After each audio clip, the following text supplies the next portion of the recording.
Hello, huge movie fanatic Nate, stopping on by, coming at you for the first movie review of 2019.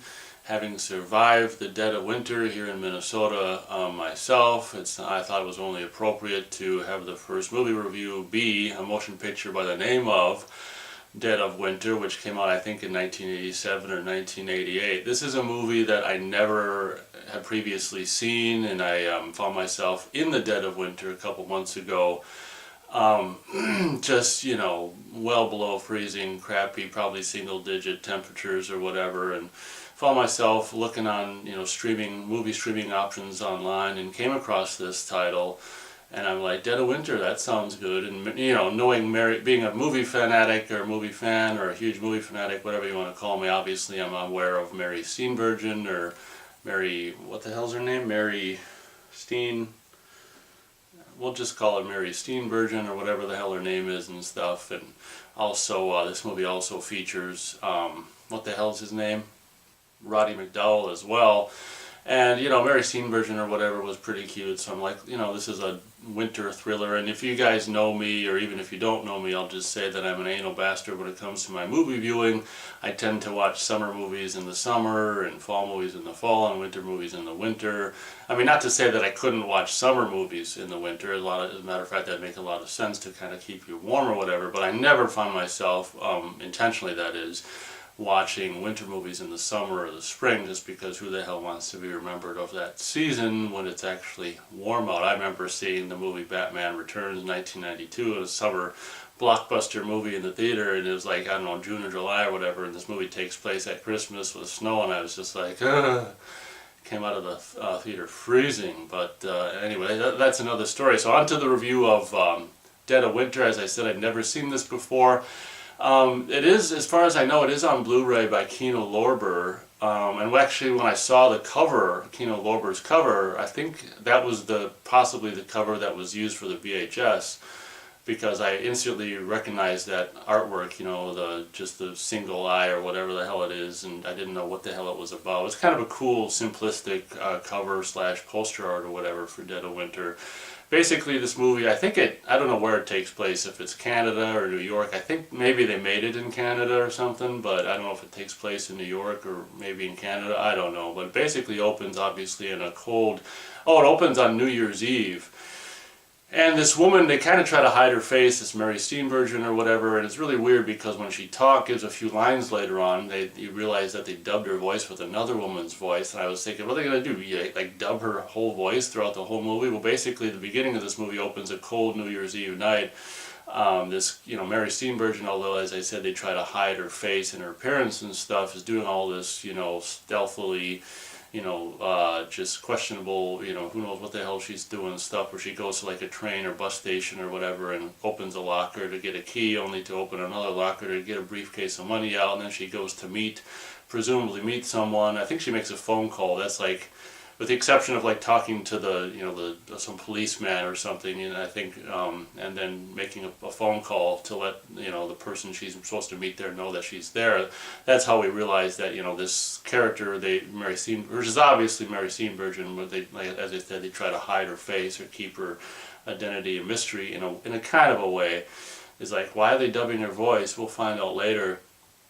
Basically, this woman makes a phone call. She's got this pile of money, makes a phone call. I'm here, I'm ready to meet you or whatever. She ends up going back into her car to be attacked, like strangled from the back seat and presumably killed. And then you see her assailant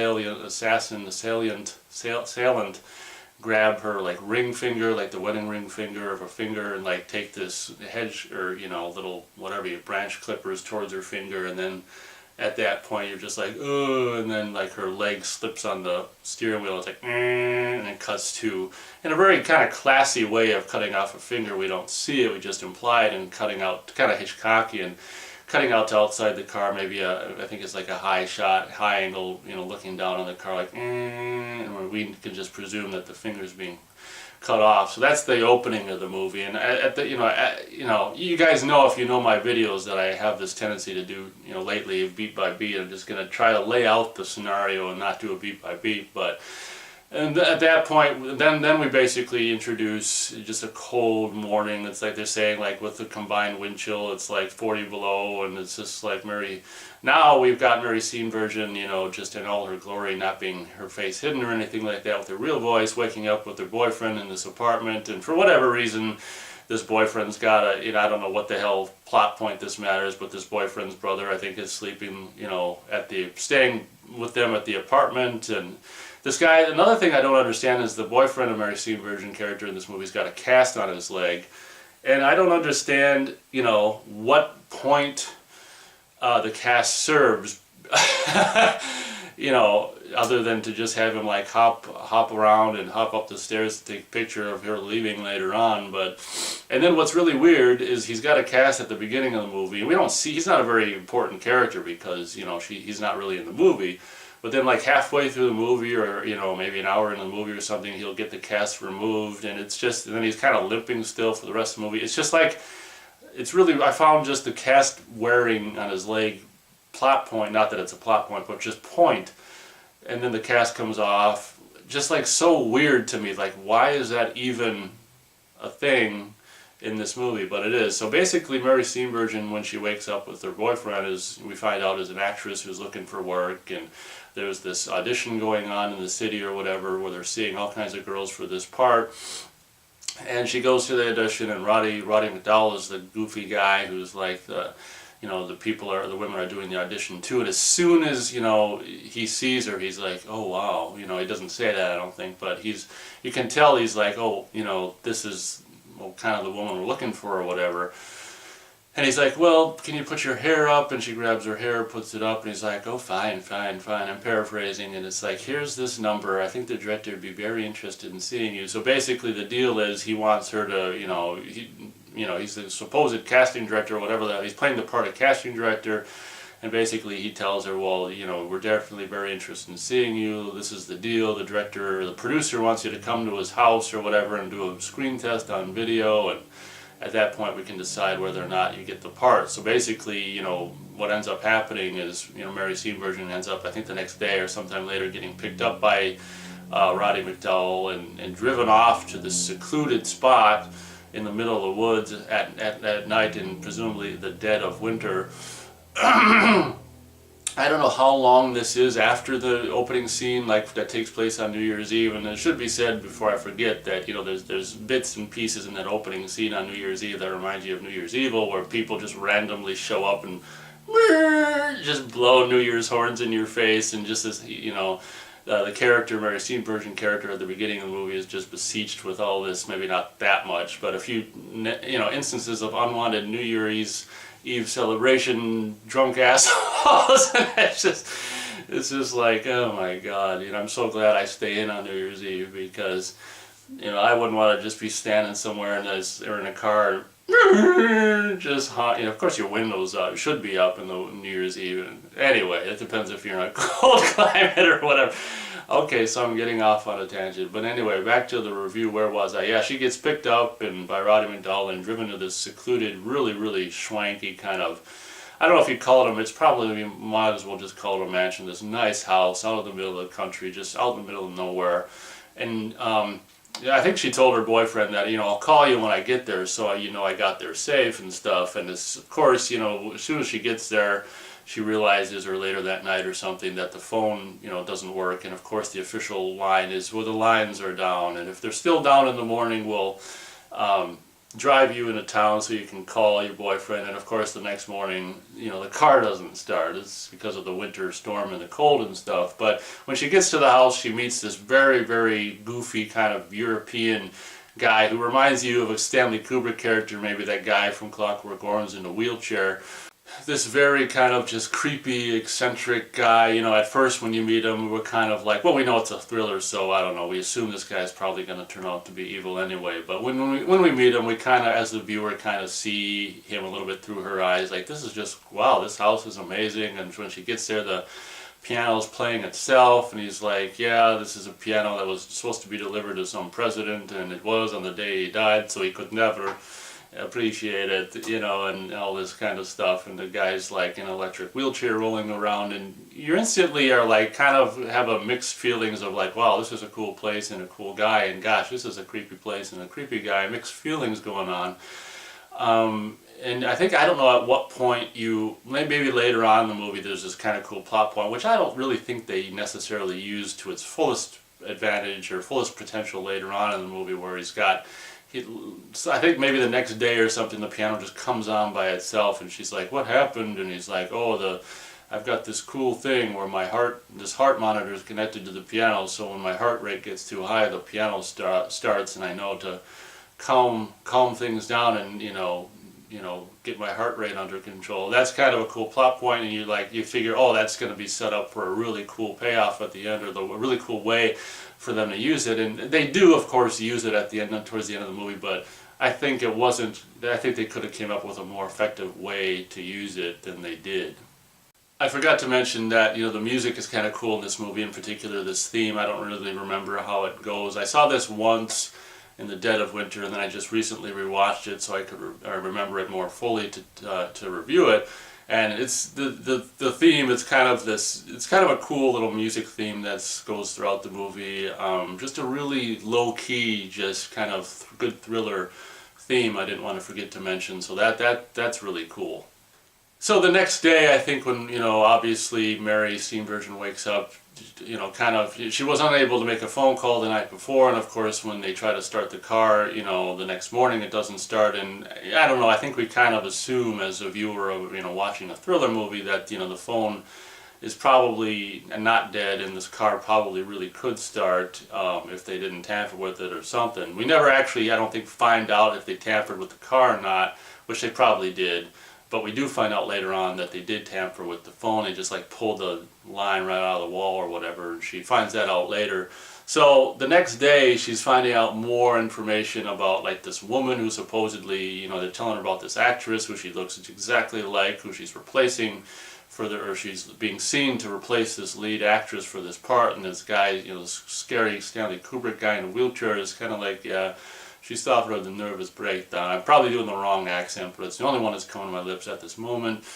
And suffered a nervous breakdown, and she killed herself, and it's just like, oh my gosh. And obviously when we hear this news, it's just kind of like, oh man. And then I think at some point she even, like, you know, Mary Steenburgen character actually finds like some Polaroids of this dead woman's body. And oh, at that point I don't think they told her yet that she was dead. And of course, you know, once she finds the Polaroids of the dead corpse that looks just like her, it's just like, then they gotta say she went, you know, had a breakdown and killed herself. And, you know, so at that point we realize that they're hiding facts from her, and, you know, they're not telling her stuff unless she finds stuff out. So now it's starting to slowly become kind of creepy. I think the next day, you know, also Roddy McDowall is basically this guy's, you know, assistant and does everything. He does, you know, oversees the auditions and, you know, frickin' prepares meals and gets, you know, the next day I think prepares, you know, Mary Steenburgen character's hair and makes her look as much like the woman they want her to look like as possible, and give her this line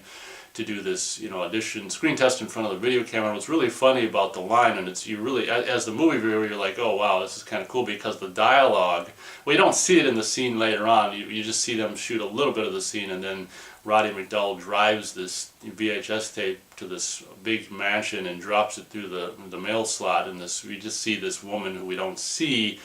We just see her from behind or whatever, pick up the tape, put it in this schwanky ass, you know, VCR TV setup she's got going, and we see the whole little screen test, which you can tell is supposed to be dialogue, or this character from the opening who got killed, like she survived, like continuing the, you know, like, oh, I waited for you forever and you didn't show up and it was freezing or whatever. So you know that, you know, this is not an audition. At that point you know this isn't an audition for a movie.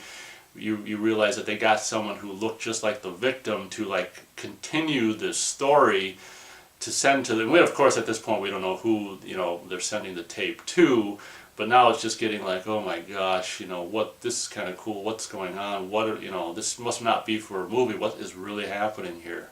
I don't know if it's the same day or maybe the next day or something like that. She'll be by the fireplace, and she realizes this is kind of sloppy movie making or whatever, or sloppy on the characters in the movie or whatever. But she ends up looking into the fire and seeing that her driver's license mostly burnt up, and I think only that's left is the picture is in the fireplace. And she's like, oh my gosh, at that point a little concerned, and goes up to her room and looks in her wallet, and like all her cards and stuff have been taken out of the wallet and like just thrown. Well, she just assumes everything else has also been thrown in the fire as well, and at that point she's getting kind of freaked out, and at one point confronts the guys, or I don't know which guy, one of them or both of them or whatever. And it's like, and what's cool is this guy is a retired psychiatrist, and what makes it even creepier is like and what's his, Roddy McDowall gives a fantastic kind of, if he was going to be like a runner-up for Norman Bates or whatever, he just reminds you of like just Anthony Perkins and Psycho or whatever. Roddy McDowall is great as this, and we find out that he's, later on we find out that, the doctor, the guy in the wheelchair was is a retired psychiatrist, and Roddy McDowall character who does everything for him, hopefully not everything if you know what I mean, was a former patient, and that makes you even more like, oh great, so this, psycho is, psychopath is doing all this stuff, and I don't know where the hell I was going, shit. Oh, I know what I was saying. I was saying that because of the fact that this guy is a ex-psychiatrist and stuff, that once Mary Steenburgen starts questioning what she's seeing in regards to like seeing her ID in the fire, and now her ID and everything in her wallet is missing, whenever she confronts this guy in the wheelchair, we'll just call him the former doctor or the doctor or whatever, the producer, quote unquote, of this movie, that's actually not happening. There's no movie happening at all. He begins to do the old psychiatrist bullshit where he's like trying to convince her that she didn't actually see her ID in the fire, and tries to do this old, whatever psychological crap with her to try to convince her that she didn't see the stuff. So that's a part of this movie that's really kind of creepy as well. Like, I mean, we know she saw it or whatever, but just having this guy act this way, just be like, oh, the stuff the incriminating stuff that you saw or experienced, you didn't really see or experience, in a way to try to, seduce, or not seduce, but, whatever the word is, try to muffle her, I guess, what would you call it, just her resistance to the situation. So basically, I'm doing a really bad job at doing a beat by beat, but whatever, we'll just roll with it. So basically what ends up happening is after she confronts the guys with this, they're like, well, it must be just your nerves and all this and that and the storm and stuff, so just go up and lock yourself in, the bedroom, and just, go to bed, and we'll wake you up, we'll take you back home. So she goes to bed and just locks the door, and puts all kinds of chairs and piles stuff all in front of the door only to go to bed. And they do this really weird thing which they probably don't expect anyone to be able to see, but when she gets into the bed and shuts the light off, like on the version I saw, it's probably all the versions, but you can see that the film grain just stops, and they do that like in post-production, because probably when they filmed it, she turns off the light, and then right away, you see the guy comes from behind the mirror, and they probably wanted to put a few beats in there before that happened. So in post-production, they just freeze the frame, which is so blatantly, glaringly blatantly obvious in the movie, the version that I saw, probably the Blu-ray and DVD and stuff. And then it just continues going again later in a few more seconds, and then we see that the mirror on the wall is actually a trap door, from which Roddy McDowall's character comes out from behind, and so she barricaded herself all in her room, and Roddy McDowall comes in through the secret trapdoor mirror on the wall, and with another little hedge clipper, branch clipper thing, and heads towards her, and I think that's like the end of the scene. And I'm doing such a great job at not doing a beat by beat. I swear I'm going to stop doing it after this point. The next morning is kind of creepy, because she wakes up and we see that slowly, gradually revealed that there's like blood on the pillow, and it's like blood on the bed, and it's just like, what? And then she sees her finger, her hand, or the wedding ring finger or whatever, the same one that was cut off, presumably cut off from the woman at the beginning of the movie. and it's all bandaged up, and she gets up frantically out of bed and unbandages the hand to see that that ring finger on the left hand has been cut off. And at that point, as a viewer, you're just like, oh my God, because it's, up until then is, not really that amazing that things have been happening, but all of a sudden you just go from that to, burning her ID to and her cards to cutting her finger off. It's becoming a little more whatever, at this point. Just now shit's getting real, as they say. So I think we'll end the beat by beat thing there, and pretty much just leave it there and give my kind of brief thoughts about how the movie ends. It'll probably continue to be a beat by beat or whatever. Should be said that earlier in the movie, I think before her finger was cut off, she actually tried to escape the place when she was all creeped out. I think after seeing her IDs and stuff, or her cards burned in the fire, she tried to escape just with this scarf and no hat or nothing, and just out in the blizzard in the middle of the night. It's just and she ends up calling right over to Roddy McDowall, and that's just kind of funny. But what ends up happening, of course, is she ends up being able to sneak up into the attic and call her boyfriend, and then her boyfriend's got a now out of the cast but still limping around. I don't know again what the hell plot point that has to do with anything. He takes his brother and in this crappy car to go to try to find her, and of course he ends up finding her or whatever. And then there's this whole shtick where she calls the police. You've seen this kind of thing in movies over and over before, where after she calls her brother or her boyfriend, she calls the police, and the police actually come and investigate, and of course she comes down like, oh my gosh, the police, and of course, just as I was saying earlier, the doctor just makes her, knowing that this is a psychiatrist guy or whatever, he's just like, this is just a crazy patient. And of course, she's got no way to prove that she's not who they say she is because they burned her IDs and stuff. So I swear I've seen the same thing in movies before or since or whatever, where, she's got the police there, but the antagonist character is like, oh, she's just had a breakdown, she's mentally unstable or likes to flare up or whatever.